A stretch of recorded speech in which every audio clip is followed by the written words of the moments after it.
Good morning, everybody.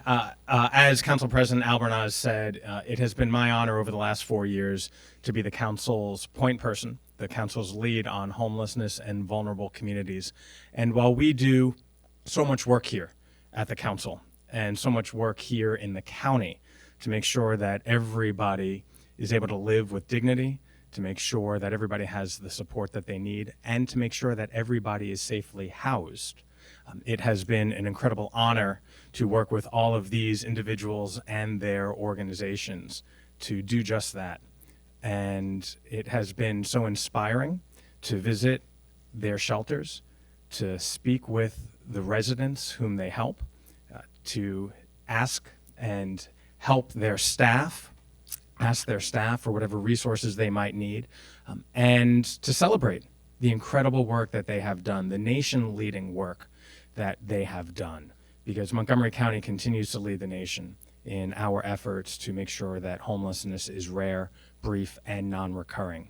And I wanted to take today and take this morning to celebrate them, to celebrate their boards and their staff, many of whom are joining us today, to recognize World Homeless Day. And I'm going to ask each of them to make some brief comments, but let me first introduce all of them who are here with us.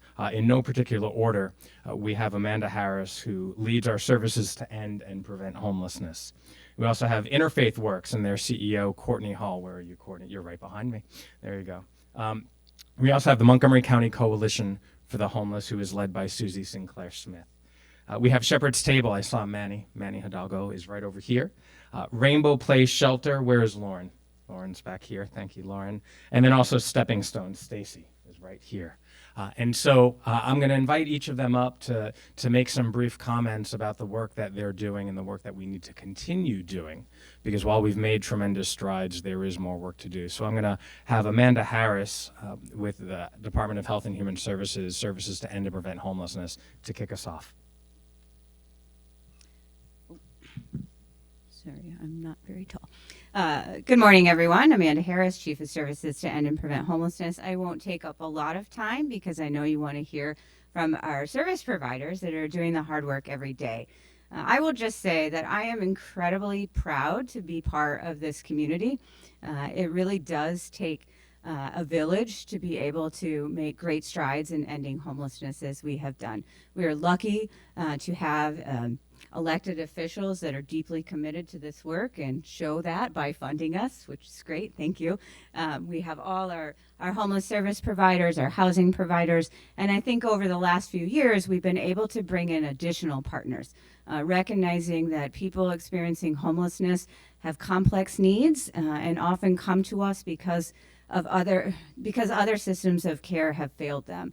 And so over the last few years, we've been able to increase our partnerships with behavioral health, with public health services, with some of our safety net clinics, even with police and libraries. So I am very excited to continue this work, and I believe in all my heart that this community will end homelessness by the end of 2025. Thank you. Thank you for helping lead the way, Amanda. And so now I'd like to invite Courtney up, and I know Courtney Christine is with you also, so if you both want to come up and make some remarks about Interfaith Works. Sure. Good morning, everyone, and thank you for joining us this morning. So, as many of us know, the pandemic has been especially trying on those who are the most vulnerable, who are the most exposed to the economic conditions. We knew that we would begin to see somewhat of a rise in homelessness, that we would begin to see more need. At Interfaith Works, we have taken a comprehensive approach through all of our programs. We serve 35,000 people a year, and that's doubled from where we were pre-pandemic, and that's across food and clothing distribution, housing, shelters, and job placement. And what we're seeing is that the need continues, and so the support of the county government really has been instrumental in helping us and our team, our very skilled team, to be able to rise to meet the need. And I just would like to take a moment to express my thanks for the continued support, and frankly, thanks to the county at large for the continued support of the work that we're doing. Christine? Yes, and I just wanted to reiterate our gratitude towards all of our partners, the County Council, the County, CEF, our wonderful provider community, We work so hard together. And then, of course, we could not do the work without our front-facing staff. So this day is so much about them. Their mission very much is to treat all of those experiencing homelessness with dignity and to ensure that they get housing as quickly as possible. So, so thankful to have them as part of our team and just want to lift them up today as well. Thank you. And Interfaith Works is celebrating an anniversary this year, are you not? Thank you, Evan. Yes.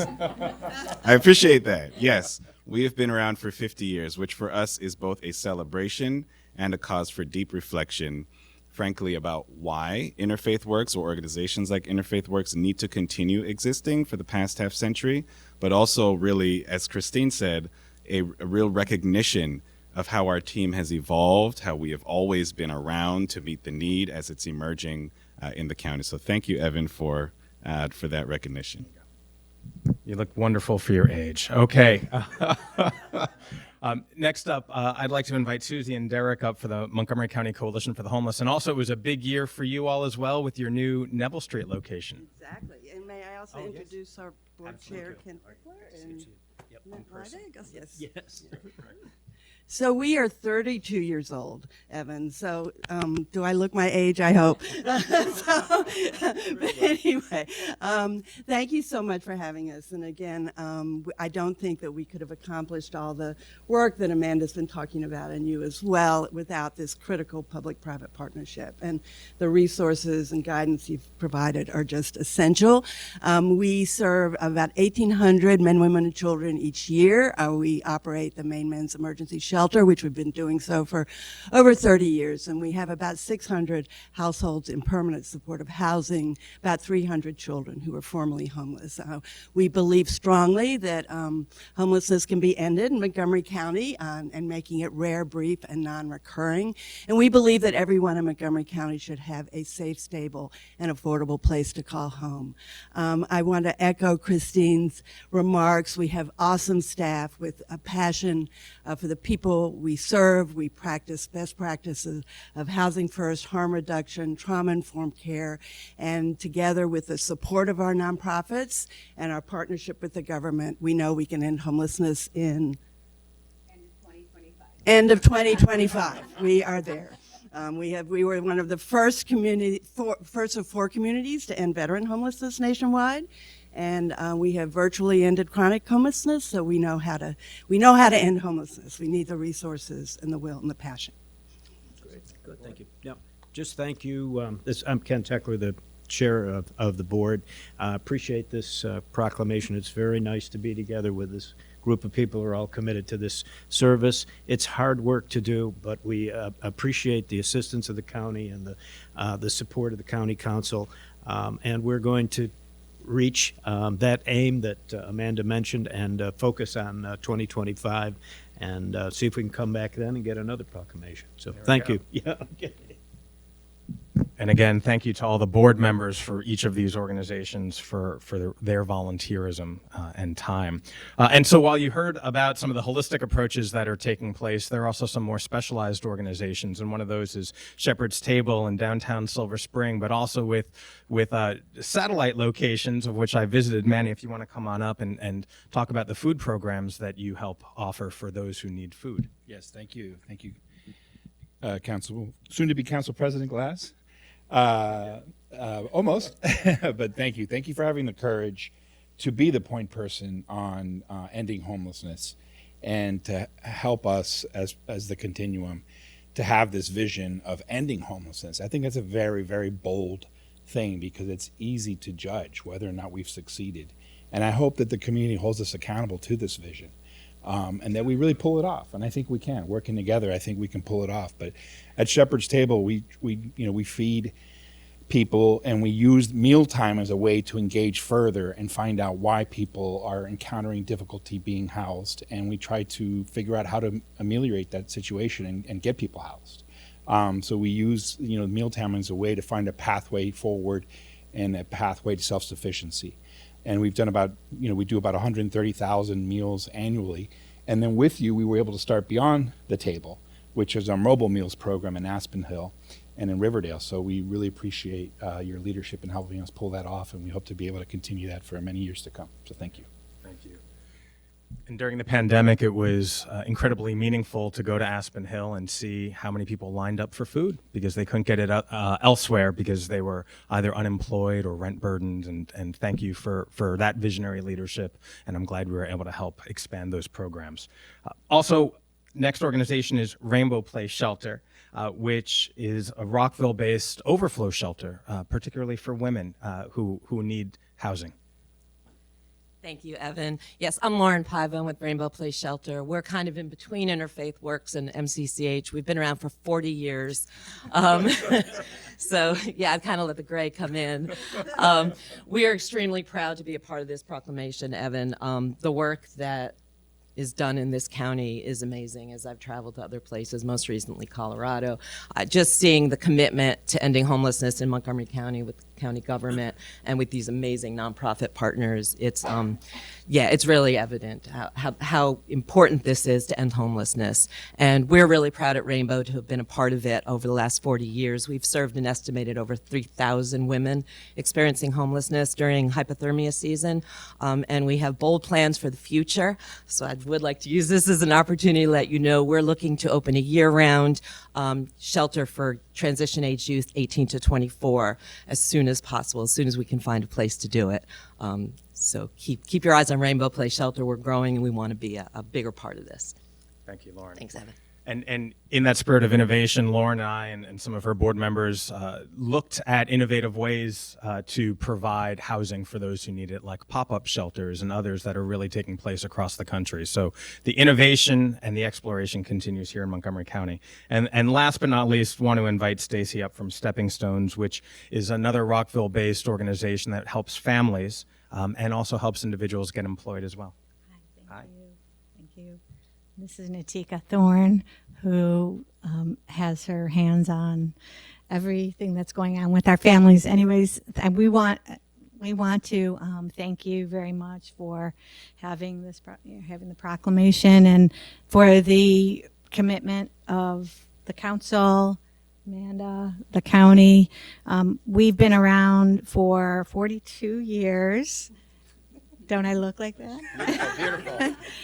And we've served probably over 1,000 families. We serve 6 families at a time, about 25 a year. And families experiencing homelessness have so many complex and set of circumstances in school and kids and so forth. So we really appreciate the commitment, and we look forward to working together with all our wonderful nonprofit partners, the county, the council as well. So thank you very much. Thank you. And at 45 years old, I feel right in with this group. Median age, I think. So with that, I'm going to read the proclamation, okay? Proclamation of the Montgomery County Council. Whereas World Homeless Day provides an opportunity for local communities to galvanize around the goal of preventing and ending homelessness. And whereas homelessness is an issue that affects people 365 days a year. And it is important for us to honor the work that our county and nonprofit partners conduct all year round. And whereas the main cause of homelessness includes unemployment, poverty, mental health, and the lack of affordable housing. Domestic violence is another leading cause, especially for women. And whereas racial disparities persist in the homeless continuum, Black and African Americans are almost 7 times more likely to experience homelessness than other racial groups. And whereas Montgomery County has made significant progress in our efforts to provide everyone with a safe place to call home, including a 10% increase in people transitioning to permanent housing over the last year, yay. And whereas Montgomery County, in partnership with our nonprofit partners, has decreased families experiencing homelessness by 50% and an overall homelessness by 41% over the last 10 years. And that is because of all these organizations behind me. Now, therefore, be it resolved that the Montgomery County Council hereby celebrates and affirms Montgomery County's commitment to making homelessness rare, brief, and non-recurring by recognizing World Homeless Day, presented on this, the 11th day of October in the year 2022. Thank you, everybody, for making this happen.